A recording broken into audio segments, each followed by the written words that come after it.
Mas, Fernando, deixa eu te interromper em relação à pesquisa eleitoral, para já botar também o Fernando Horta aqui na conversa, para a gente retomar essa questão de Cristina Kirchner, episódios de violência, e falar sobre também essa falta de empatia, né? Como o Brito bem pontuava aqui, de Bolsonaro.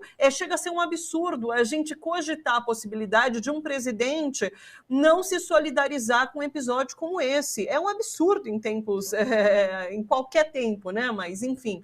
E eu quero te ouvir, Fernando. Seja muito bem-vindo. Fernando, inclusive, eu lembro muito bem de uma conversa que eu tive com você quando do assassinato do Marcelo Arruda, em que você falou sobre essa ação de lobos solitários, né? Como parece ter sido o caso agora lá na Argentina também, e o quanto isso é perigoso. Eu queria que você falasse um pouco sobre esse episódio. Seja bem-vindo.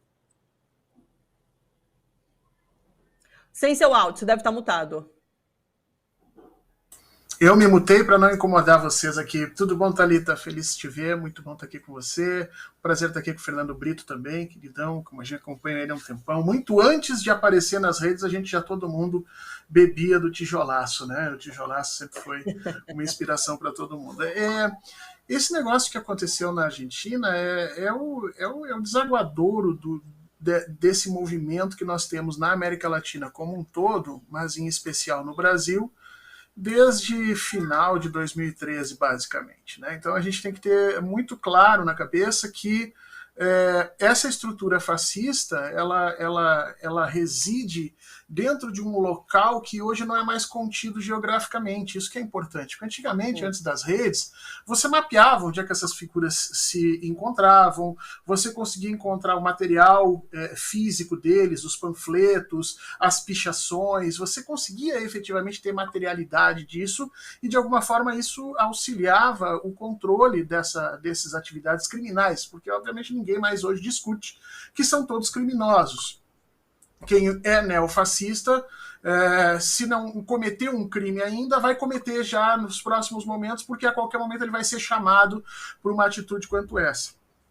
Essa foto que você mostrou aí é brutal, quer dizer, o rapaz ele atira 2 vezes, não é uma, ele dispara 2 vezes e a arma, ela obviamente engasga a primeira e a segunda deve ter também engasgado pelo mesmo motivo da primeira, e a Cristina Kirchner nasce de novo. Mas não vai ser a última vez que isso vai acontecer, viu? Como é que funciona essa relação de ideias, né? Não há uma ordem direta do líder fascista e tal, pedindo que assassinem Cristina Kirchner hoje, aliás, no dia 1º de setembro e tal. Não, não existe isso. O que existem são linhas de entendimento ideológico em que a liderança pede: vamos metralhar a petralhada. Pronto, está dado a linha e o caminho da ação. Cada um desses seguidores vai executar essa ação a partir dos seus próprios recursos, das suas próprias possibilidades. Se os recursos e a possibilidade dele é xingar, bater em alguém ali de esquerda que ele está vendo, ele resolveu. Se o recurso dele é ter uma arma e poder matar a presidente da Argentina, ela vai fazer. Não estou dizendo que tenha ligação direta entre esses grupos neofascistas no Brasil e na Argentina. Porque na Argentina esses grupos são muito mais antigos, inclusive, que no Brasil. Vamos lembrar que vários nazistas, de fato, vieram buscar fugir da justiça na Argentina. Vamos lembrar que na década de 30 você já tinha lá um movimento político chamado Legião Cívica, que se organiza em torno dessa estrutura fascista. Vamos lembrar que o Perón vai visitar o Mussolini lá em 39, 40, ele vai visitar o Mussolini, ele cria ligações com essa situação. Então a Argentina ela sempre teve uma proximidade muito maior com esses grupos, até porque a ideia dos argentinos de serem diretamente ligados à Europa fazia com que essa perspectiva, e aí eu falo os argentinos obviamente centrados em Buenos Aires, o que 70%, 80% da população da Argentina, se não me engano. Então, assim, eles sempre se entenderam como parte de uma Europa deslocada geograficamente da América Latina. E isso fez com que toda essa ideologia fascista tivesse uma reverberação muito grande naquela região, né? É óbvio que, a partir daí, essas linhas de ação ideológicas, quer dizer, vamos metralhar a petralhada, vamos acabar com o kirchnerismo, essa gente de esquerda vai trazer o comunismo. Essas grandes linhas de ação, elas fazem com que esses indivíduos acabem exercendo esses papéis de lobos solitários aqui e acolá, né? A ação deles ela é muito perigosa porque esse rapaz vai ser preso, esse rapaz provavelmente vai passar os próximos 20 anos na cadeia, mas você não consegue, com a prisão dele, acabar com o fenômeno.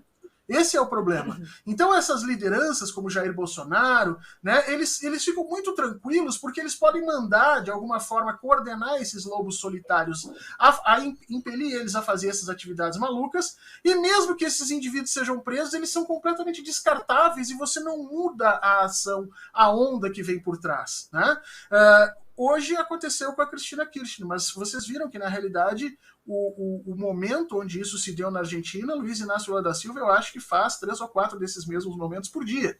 De se abraçar, cumprimentar eleitor, né, essas coisas todas. Quer dizer, a possibilidade de você ter isso no Brasil é gigantesca. E não só, efetivamente, contra Lula, mas contra outros candidatos nos estados nessa situação. Esse é o final de um processo doloroso que nós estamos passando e que tem algumas pessoas que ainda têm a coragem de dizer que o início desse processo, que é a incitação à violência, é apenas uma liberdade de expressão.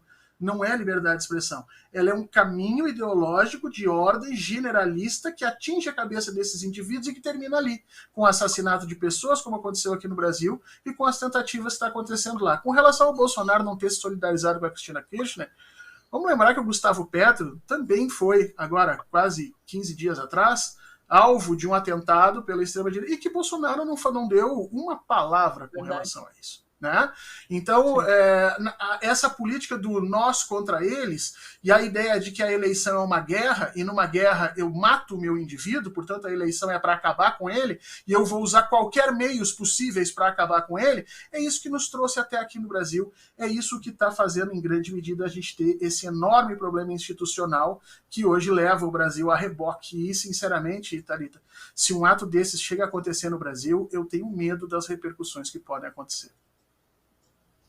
Puxa vida, Brito, um crime de ódio também, né? Porque é um tiro ali no rosto. Você, na sua fala, comentou, a imagem é muito nítida. Se realmente esse tiro tivesse sido disparada, seria muito chocante, né? Então, um crime político. Uma coisa de deixar JFK no chinelo, entendeu? A imagem, o choque da imagem é deixar o assassinato do Kennedy no chinelo, porque de pertinho, de muito perto, e com a câmera gravando ali. Mas eu queria comentar uma coisa, eu acho que nesse processo que o Horta se referiu, entra também, muito mais até do que a sensação de uma possível impunidade que ficaria, entra a questão de que a agressão, né, ao adversário, que agora se chama inimigo, né, ela passou a ser um fator de aplauso naquele grupo social.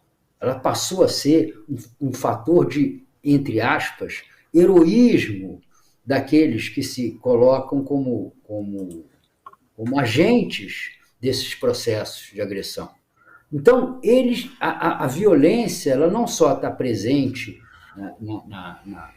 no tipo de pensamento fundamentalista, fanático que essas pessoas têm, mas também no universo simbólico do sucesso, da recompensa, do reconhecimento, da vaidade que é própria do ser humano e que leva esses camaradas a perderem até mesmo os medos que teriam das consequências. Porque ninguém, por exemplo, pode se aproximar tão junto de uma pessoa para disparar uma pistola e ter a ilusão de que vai sair incólume, que vai sair livre dali, que vai escapar. Não tem isso, entendeu? Então é como se fosse uma autoimolação em busca, né, do reconhecimento daquele que ele considera da sua grei, da sua coletividade.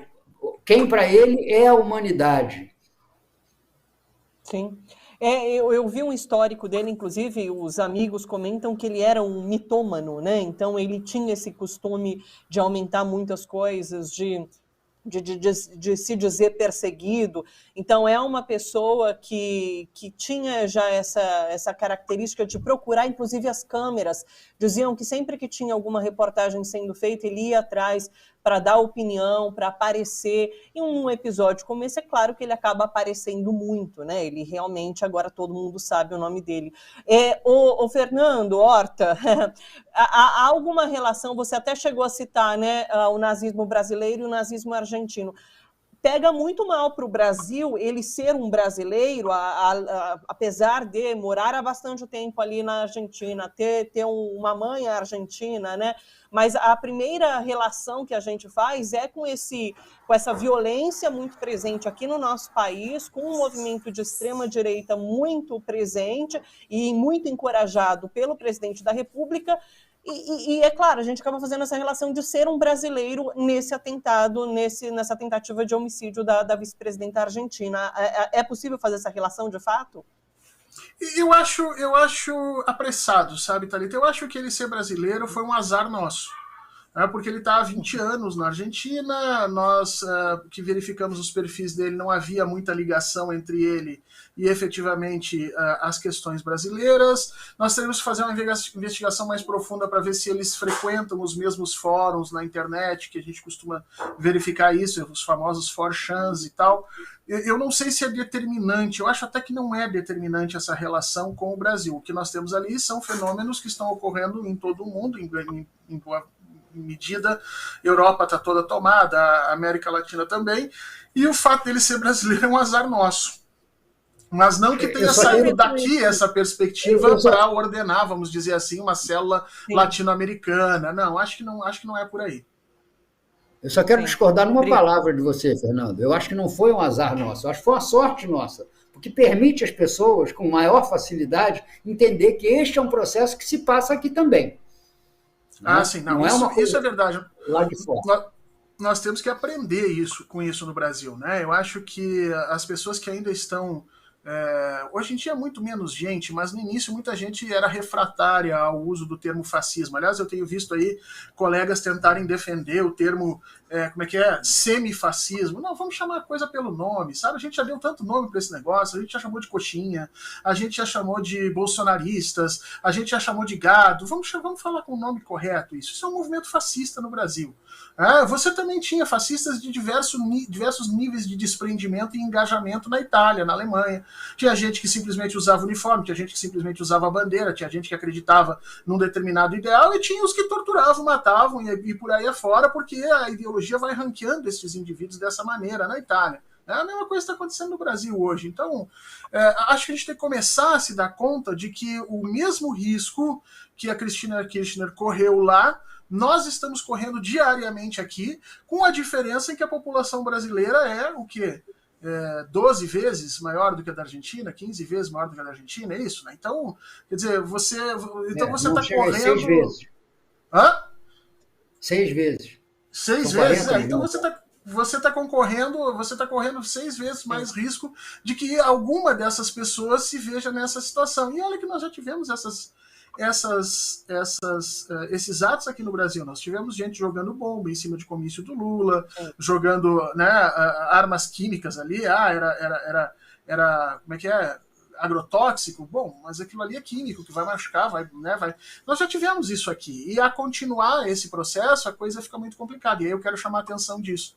O que nos traz um segundo turno no Brasil? Você que está nos ouvindo, que ainda está indeciso e que está pensando, um segundo turno no Brasil nos traz exatamente um cenário de ainda maior ódio, ainda mais desespero, ainda mais tempo para que esse tipo de fato que nós vimos na Argentina aconteça também aqui. Né? Então, quanto antes a gente conseguir romper esse ciclo de ódio, romper essa relação de desespero que o lado de lá está tendo, né? Porque nós sofremos a pressão Jair Bolsonaro de uma maneira resistente. Nós nos mantivemos como uma pedra, segurando o embate dessas ondas, vendo a vida ficar cada vez mais difícil, as oportunidades sumirem, o futuro se tornar complicado, mas nós nunca apelamos para o processo da violência.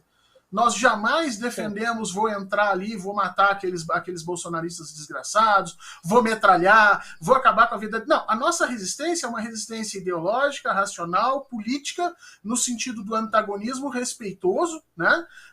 Sofrendo demais. Agora, do lado de lá, não é o que acontece. Do lado de lá, o desespero com a liderança de Luiz Inácio Lula da Silva, que mais uma vez aparece nas pesquisas no limiar de ganhar no primeiro turno, do lado de lá isso se transforma em uma vamos dizer assim, um desespero completo, porque dado que para eles o processo eleitoral é uma guerra de vida ou morte, eles entendem que perder a eleição é a pior coisa que pode acontecer com eles, é por isso que eles começam a criar essas fake news, vão acabar com todas as igrejas, vão acabar com o povo de Cristo, vão fechar não sei o quê, vão tirar a nossa propriedade, porque eles têm que criar um caos na população para que a população passe a comprar a ideia de que a eleição é uma guerra de vida ou morte. Fazendo isso, eles justificam qualquer tipo de ação, incluindo aí golpes de Estado, incluindo aí manipulações, tentativas de manipulação de urna, incluindo aí qualquer tipo de atentado. E como lembrou o Fernando Brito, o cara que faz isso, ele não está querendo sair do local, né? Ele não pensou ali, vou dar um tiro na Cristina Kirchner e vou me embora. Né? Não era um atirador de elite que está a 5 quilômetros dali para dar um tiro. Não, ele entrou sabendo que aquele era o ato redentor dele. Eu vou fazer isso e vou ficar conhecido, vou botar o meu nome na história por acabar com esse grande mal. Esse sentido do sacrifício que o fascismo faz com que todo seu militante compre é muito ruim. Porque faz com que os trabalhadores, por exemplo, se sacrifiquem abrindo mão dos seus direitos trabalhistas, abrindo mão do seu futuro. Por quê? Não, porque o Brasil vai ser melhor. Esse Brasil melhor nunca chega, mas o trabalhador abre mão de tudo. E os vamos dizer assim, os indivíduos mais à frente nessa corrente ideológica, eles sacrificam coisas mais altas. Sacrificam as próprias famílias, sacrificam as próprias vidas, sacrificam qualquer coisa em nome desses ideais que nunca acontecem, e é por isso que as lideranças fascistas podem, como você vai ouvir Bolsonaro dizer, já, ou hoje ou amanhã nas redes, que ele está sendo, criminalizado por um atentado que aconteceu na Argentina que ele não tem nada a ver. Ou seja, o líder fascista ele pode dizer sempre isso, como Mussolini disse. Quando ocorre o assassinato do juiz Matteotti na Itália, e que você tem ali o deputado Matteotti na Itália, que você tem ali efetivamente o reconhecimento de que o fascismo estava começando a matar os seus opositores, o Mussolini vai para dentro do parlamento italiano e faz um discurso dizendo que o responsável pelo assassinato do Matteotti é ele, Mussolini. Mas ele faz isso de forma figurada. Ele diz, como eu sou o líder da nação, tudo o que acontece com essa nação, a responsabilidade é minha. Então ele consegue, ao mesmo tempo, parecer heróico, assume aquela condição, protege aquele indivíduo que tinha feito isso e segue o baile como se nada tivesse acontecido. Esse jogo entre culpa, responsabilidade, minha, não minha, é uma característica da estrutura fascista para exatamente fugir das relações de punição, efetivamente, por alguma lei que ainda exista. Nós vamos ver Bolsonaro fazer isso lá já, e é por isso que ele jamais vai desautorizar qualquer seguidor que faça uma atividade violenta. Ele não fez isso nunca e não vai fazer aqui no Brasil, porque ele vive dessa possibilidade. Uma das ferramentas políticas do fascismo é o medo que ele instala na sociedade. Você vai ver, Thalita, os mesários na época da eleição vão passar por momentos de desespero, vai ter gente que vai simplesmente não querer entrar nisso, porque estão correndo risco efetivamente em função do que significa e do que manda fazer Jair Bolsonaro. Brito, para a gente encerrar a discussão, eu queria te questionar, inclusive, também sobre reação a isso tudo, porque a gente está vendo hoje na Argentina, em Buenos Aires principalmente, as ruas lotadas, né? Então, muitos manifestantes na rua, mostrando apoio a Kirchner, ao partido. E quando episódio como esse aconteceu aqui no país, e eu relembro a morte do Marcelo Arruda, o assassinato, bom, a gente vê algumas pequenas manifestações, né? Mas você acha que é necessário, você acredita ser necessária uma reação de massa contra essa violência, essa onda de violência do fascismo muito presente também aqui no Brasil? Thalita, eu acho que sempre quem faz o carnaval é o bloco na rua.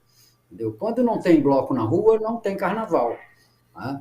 Eu acho que nós temos uma lição muito mais próxima do que essa questão do tesoureiro do PT, morto lá em Foz do Iguaçu.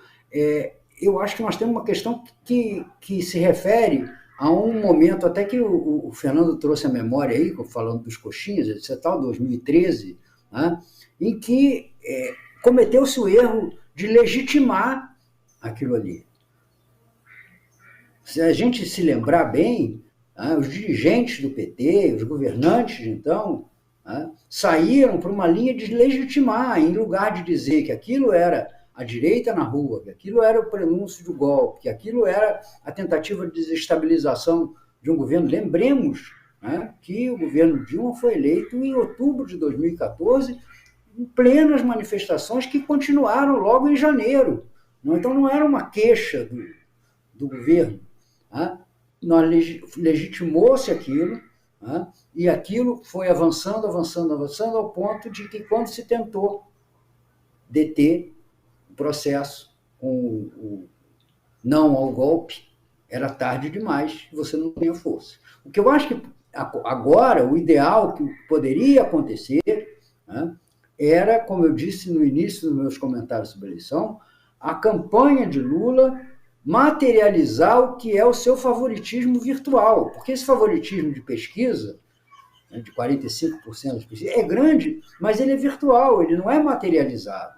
Ele não está se exprimindo em ver gente fazendo isso. Né? Eu fico impressionado. A campanha não conseguiu, talvez por medo, inclusive, das retaliações, ela não conseguiu ganhar a rua visualmente. Né? Você não vê a campanha do Lula, a não ser em uma banquinha ou outra, assim, nos lugares onde o eleitorado é mais de classe média alta e tem ali alguns núcleos petistas, como é o caso aqui do Rio de Janeiro, Flamengo, Largo do Machado, Laranjeiras. Mas na cidade e na periferia, você não vê. Tá? A campanha tem um achado. Olha, poucas vezes eu vi, né, acontecer uma campanha, conseguir ter um símbolo, né, que é o L. Você não vê um material quase com isso. É um gesto, inclusive, popularizado por causa de jogo de futebol, etc. Então, você não vê isso ser trabalhado. Tem uma campanha ascética do Lula bonzinho, do Lula papai, do Lula tiozão, entendeu? Que é bom, mas não é suficiente. Porque nós estamos lutando contra um homem furioso, sem escrúpulos, sem limites.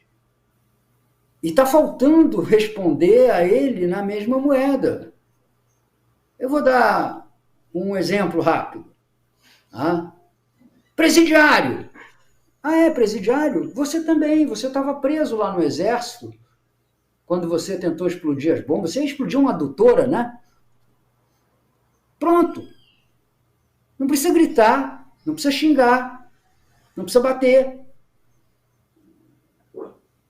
Mas desmontar essa história. Porque está ficando o seguinte, o macho alfa da campanha ainda é Jair Bolsonaro.